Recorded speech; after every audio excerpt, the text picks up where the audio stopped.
जब सृष्टि ने पहली सांस ली, बहुत समय पहले, जब न आकाश था, न पृथ्वी, न मनुष्य, बस एक ही सत्ता थी, परम चेतना। वो चेतना स्थिर थी, मौन थी, पूर्ण थी। वो कोई पुरुष नहीं थी, कोई स्त्री नहीं थी, बस अस्तित्व थी। वही चेतना शिव कहलाई। पर सोचिए, अगर चेतना केवल मौन रहे, तो सृष्टि कैसे चले? शांति है, पर गति नहीं। अस्तित्व है, पर अनुभव नहीं। वहीं से उस चेतना के भीतर एक हलचल उठी। मैं खुद को जानूं, मैं खुद को देखूं। वो हलचल ही थी शक्ति। शिव और शक्ति का पहला मिलन। जिस क्षण चेतना ने ऊर्जा को देखा, सृष्टि की पहली धड़कन हुई। वो क्षण था जब शिव और शक्ति एक हुए, और वहीं से ब्रह्मांड की यात्रा शुरू हुई। शिव है शून्यता, शक्ति है पूर्णता। शिव है ध्यान, शक्ति है क्रिया। शिव है विचार, शक्ति है भावना। जहाँ शिव है, वहाँ शांति है। जहाँ शक्ति है, वहाँ जीवन है। और जहाँ दोनों एक साथ हैं, वहाँ सृष्टि है।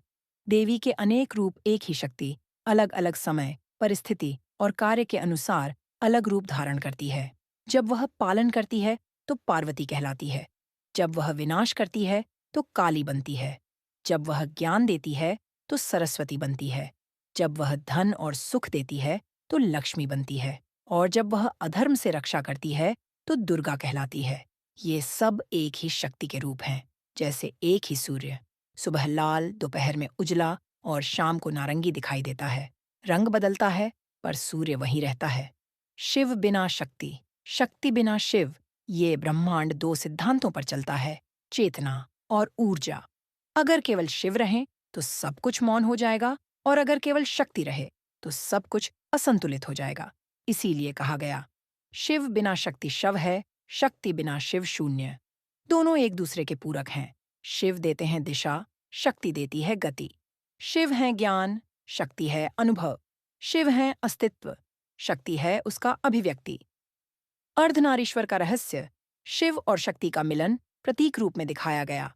अर्धनारीश्वर के रूप में आधा शिव, आधी शक्ति।